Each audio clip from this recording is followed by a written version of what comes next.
রাজ্যের মহারাজাদের রাজকীয় কীর্তিগুলি শোভা পাবে।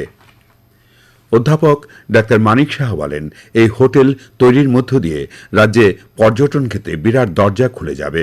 মুখ্যমন্ত্রী জানান, এই কাজ 2 বছরের মধ্যে শেষ করতে হবে। মুখ্যমন্ত্রী বলেন, রাজন্য আমলে নির্মিত এরকম একটা প্যালেস অনেকদিন ধরে খালি পড়ে রয়েছে। 1917 সালে আগরতলার পুষ্পবন্ত প্যালেস নির্মাণ করা হয়েছিল।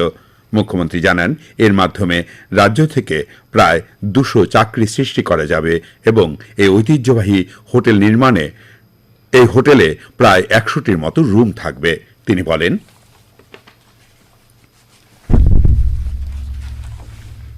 বিশ্বমানের ওয়েলনেস এলাকা, সুইমিং পুল, বাচ্চাদের জন্য ক্লাব, ফিটনেস সেন্টার সহ ইত্যাদি থাকবে এবং রাজকীয় অভিজ্ঞতা সংরক্ষণের জন্য প্যালেসের ভিতরে কয়েকটি সিগনেচার সুইট রাখা হবে। এই ধরনের হোটেল আমাদের